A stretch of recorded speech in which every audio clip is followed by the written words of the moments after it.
So your accessory work should be timed just as precisely as your main lifts when you're trying to peak for meet. And so here's exactly how you should adjust it for every single month as you get closer to meet day. And right now I'm gonna walk you through the exact strategy that we use with the accessory work and the secondaries at each stage of meet prep so that you know what you should be doing for your squat, your bench, and your deadlift in order to hit PRs on meet day, and how to adjust the other work that builds them.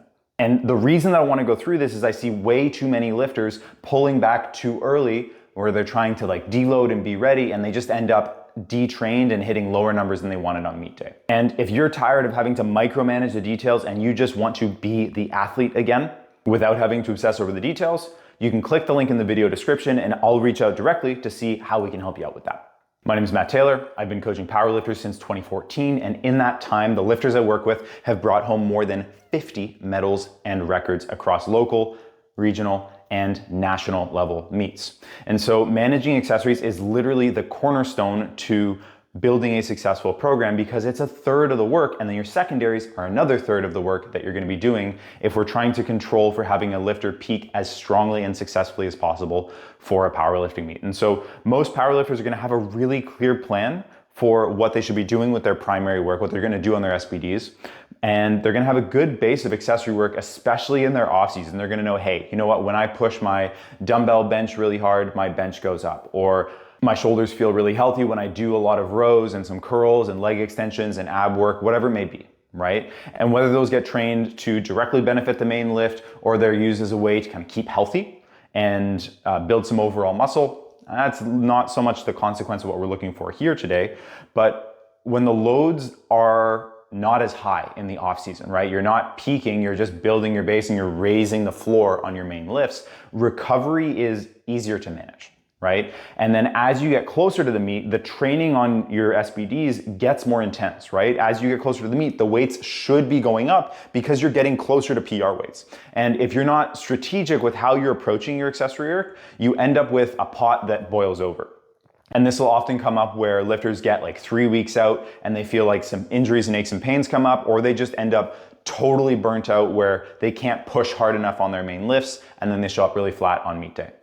And so if we look at the purpose of accessories, we're using them as a way to build some muscle, balance out any imbalances we might have, and just overall add some additional training volume to fill the gaps of your specific build that the main lifts might not work, right? If you're a really long-legged squatter, more squat volume is probably just gonna cook your back because of the forward lean that you need to have to actually hit depth. And so you're gonna be better served with using something like a leg press, right? And so one of the lifters I work with, her name's Zoe, she just squatted 375, and we actually do a fairly minimal amount of heavy barbell squatting. Most of her program is built around just loading her legs up without loading her back quite as much.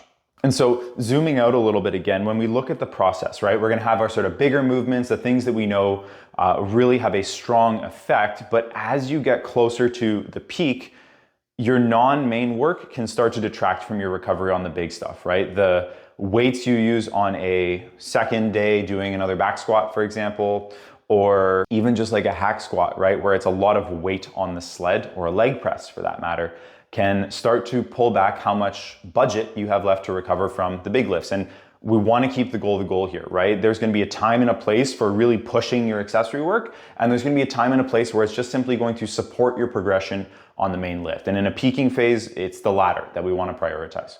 And so here's the breakdown that we'll run with the lifters that we work with typically, okay? So 2 or more months out, and we're gonna generally select for accessories and secondary movements that are a bit harder to recover from, but really produce a strong result and build a lot of the weak points. And so I'll give you an example of this. We might actually have like a leg press and a high bar squat as our secondary movement.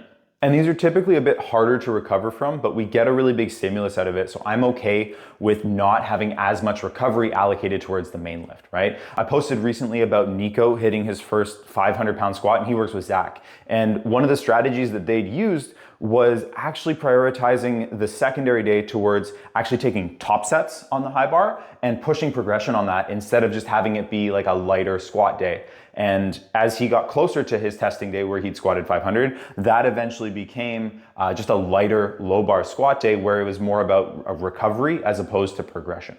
Now, after we've sorted kind of our off-season builders, what we want to look at is not so much what we're going to do in the middle here, but what do we need to do to manage recovery as we get closer to the peak, and then we fill the gap. And so with some lifters who are more intensity sensitive, I'm a really big fan of moving towards smaller movements. And what I mean by this is just the number on the bar is lower. And what that allows for is, while you can get a lot of stimulus towards the muscle, the central recovery cost is lower. And so we could use, for example, a split squat instead of our leg press, and then we could do a lighter squat day, for example.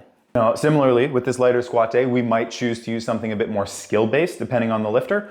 So you could do a lighter squat where the number is lower, but we do it with a really long pause, for example. From there, we just fill in the middle. And so we might go high bar where we're still training high bar, but we do it as a lighter session. So instead of pushing top sets, we're doing more like ascending sets of 5. For example, to generate a bit of fatigue, to not touch the highest top set intensities.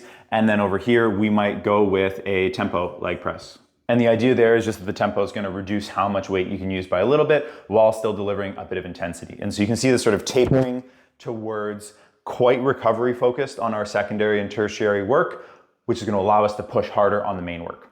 And so following this type of approach, where you go from having the medium to larger stress movements more often further out from the meet, and then down to prioritizing a lot more of your recovery towards the main lift, allows you to alternate between raising the floor by building up your weak points and allocating more recovery towards those with more of a slow progression emphasis towards the main lift, and then focusing more on raising the ceiling, which is really our peak. And we never want to have the floor fall too far behind the ceiling, because that's where we'll see injuries and plateaus happen. But at the same time, we can't always work on our weak points, because then we're just not getting stronger, right? And so if you are coming up with a powerlifting meet in the next few months and you want to have an all-time PR performance on all 3 of your lifts, you can just click the link down in the video description and I'll reach out directly to see how we can help you hit those numbers that you have in mind.